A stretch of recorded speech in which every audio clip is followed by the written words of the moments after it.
Voilà. Dans cette vidéo, je vais te montrer comment mettre les relances automatiques. Les relances automatiques, c'est ce qui permet même de vendre quand tu dors. Ça veut dire, même quand tu dors et que quelqu'un, je ne sais pas si c'est une personne d'Amérique, elle passe sur ta boutique et qu'il y a quelque chose qui lui intéresse, elle achète, toi, et donc elle obtient déjà l'accès à ton produit sans ton intervention, donc sans automatiquement. Déjà, la personne télécharge. C'est pour cela que les relances sont là pour aider à vendre même quand tu dors, même quand voilà, t'es pas sur chariot, même quand t'as pas ton téléphone en main. Voilà. Tu appuies pour mettre les relances, tu appuies ici, menu, tu entres dans les menus, tu pars sur automatisation. Pas ça ici, pas ça. Ça, c'était une erreur. Tu pars sur automatisation et tu appuies ici, euh, désolé, pas là-bas. Ici, c'est écrit workflow.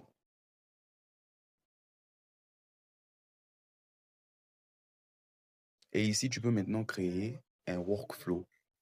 Tu appuies sur créer un workflow ici en jaune. Et le nom du workflow, tu peux mettre n'importe quel nom. Mais que ce soit juste un nom pour faire la différence. Parce que les workflows, tu peux les créer autant que tu veux. Par exemple, là, je mets réussi. Réussi. Parce que ce workflow sera déclenché pour les ventes réussies. Ça veut dire, quand quelqu'un achète, vraiment, il a fait sa vente, ce workflow va agir. Je serai signalé que la personne a acheté et lui, de son côté, il sera remercié pour son achat et tout. Voilà. Après avoir appuyé sur créer un workflow et mis les noms et le déclenchement, tu seras redirigé vers cette page. Ici, c'est écrit délai en minutes. Ici, au milieu, délai en minutes.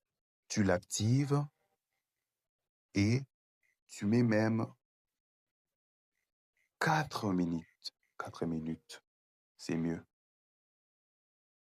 Voilà. Et ici, c'est écrit appliquer des produits. C'est ici que tu vas lier les produits qui vont déclencher ces actions une fois qu'on les achète. Qui vont déclencher ces workflows une fois qu'on les achète. Une fois que l'achat est bien confirmé.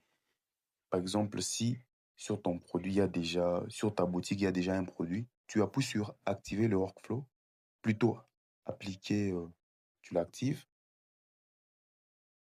Et là, on te montre sélectionner des produits.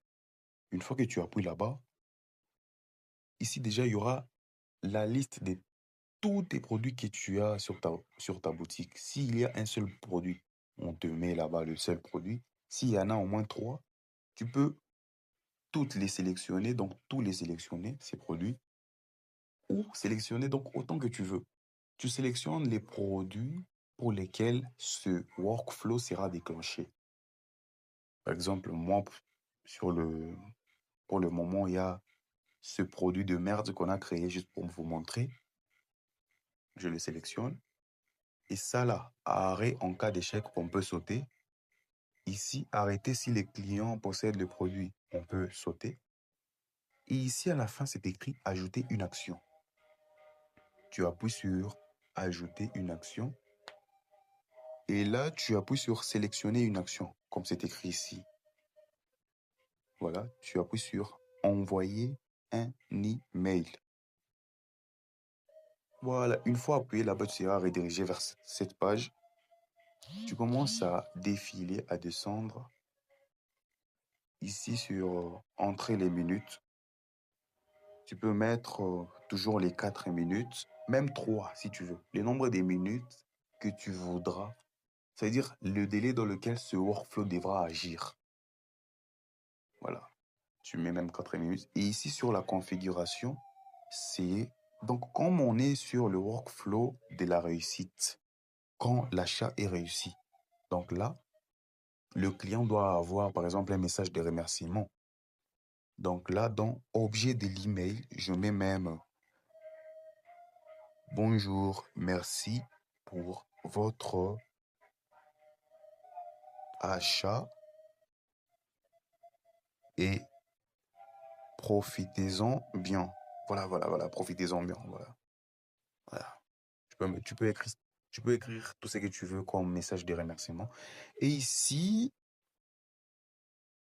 désolé, ici, tu peux aussi mettre un remerciement, donc un message que le client va recevoir après l'achat, mais un message un peu plus détaillé. Là, je peux mettre aussi bonjour, bonjour, merci pour votre achat, blablabla, blablabla. Merci pour votre achat, merci pour votre confiance en notre boutique, ce genre de trucs.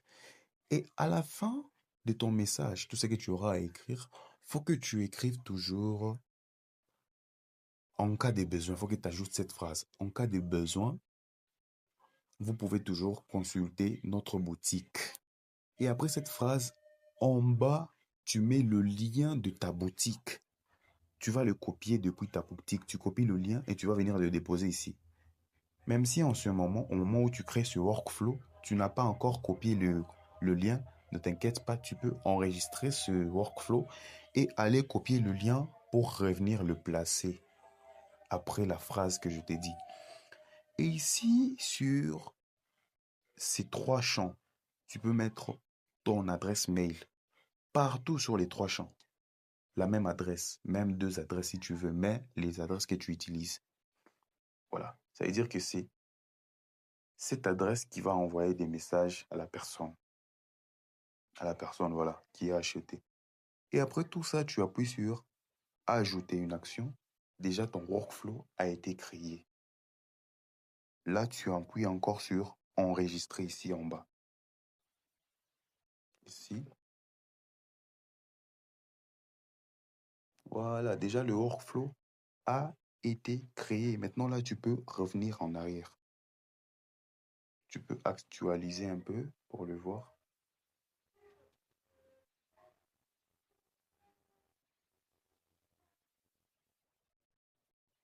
Voilà, il est déjà là. Il est déjà là. Là, tu peux aussi ajouter un autre workflow, mais n'oublie pas, note bien. Note bien ça. Le workflow, là où il faut appliquer, là où il faut lier tes produits. Tu peux lier même un seul produit. Tu peux lier même deux produits. Autant de produits que tu voudras. Les produits sur lesquels ces genres de workflow, ces genres d'automatisation sera déclenché. Et là, tu dois créer maintenant un autre workflow qui va se déclencher en cas de vente abandonnée et vente échouée. Ça veut dire, dans le sens de ton client, il vient acheter, mais il n'a pas terminé son achat, il a abandonné le produit. Il a abandonné l'achat. Il ne paye plus. Il part. Il a abandonné. Peut-être qu'il a oublié. Peut-être qu'il ne veut plus. Ou soit, il veut vraiment acheter, mais peut-être que c'est sa connexion qui le complique. Alors, la vente a été échouée. C'est pour cela qu'on a mis les deux déclencheurs. Vente abandonnée et vente échouée. Sur le nom, tu peux aussi mettre n'importe quel nom, mais moi, je peux mettre échec. Et ici, en bas, j'appuie sur créer. Là, on crée le workflow de l'automatisation, donc la relance dès quand la vente est abandonnée ou échouée. Et ici aussi, délai en minutes, tu peux mettre toujours des minutes que tu veux. Les minutes, donc les délais dans lesquels ce message sera envoyé à ton client. Cette relance sera envoyée à ton client et à toi. Tu peux mettre même 3 minutes. Tu descends encore. Ici, encore, tu appliques à des produits. Appliquer à des produits.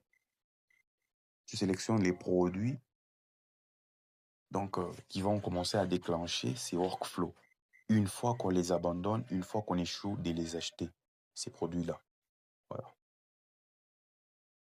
Je sélectionne toujours ce produit. Arrêter en cas d'échec. Tu scrolles, tu zappes ça. Arrêter si les clients possèdent des produits, tu sautes ça aussi. Et ici encore sur ajouter une action, tu appuies ajouter une action. Là, tu sélectionnes encore email. Envoyer un email. Voilà. Et ici, sur le délai en minutes, tu peux encore mettre la même minute que tu as mis là-bas. 3 minutes. Configuration. Donc là, c'est en cas d'abandon du produit, d'abandon de l'achat ou de l'achat échoué. Donc ce message sera transféré au client qui a échoué son achat ou qui a abandonné l'achat. Tu peux lui écrire même bonjour, votre produit préféré vous attend toujours. C'est genre de message. Enfin, donc, les messages qui feront que le client puisse revenir et essayer encore d'acheter, réessayer. Et dans ce champ, tu peux toujours mettre le message qui sera envoyé, mais maintenant avec plus de détails. Bonjour, votre produit préféré vous attend toujours. Veuillez le récupérer ici. Après le ici, là, tu mets des points. Après le ici, là, tu peux mettre le lien du produit abandonné. Si tu as un seul produit, comprends très bien. Si tu as un seul produit, tu peux mettre le lien du produit abandonné. Si tu as lié qu'un seul produit. Mais si tu as lié beaucoup de produits à cette relance, à ce workflow, tu dois mettre juste le lien de ta boutique. Voilà. Après avoir copié-collé le lien de ta boutique, là où tu l'as copié-collé, tu viens le placer ici. Après l'avoir placé, tu peux maintenant le sélectionner. Tu vois, je l'ai sélectionné. Et là, j'appuie ici. Voilà, faut toujours faire ça une fois que tu ajoutes le lien au message qui sera envoyé au client. J'appuie là-bas en haut.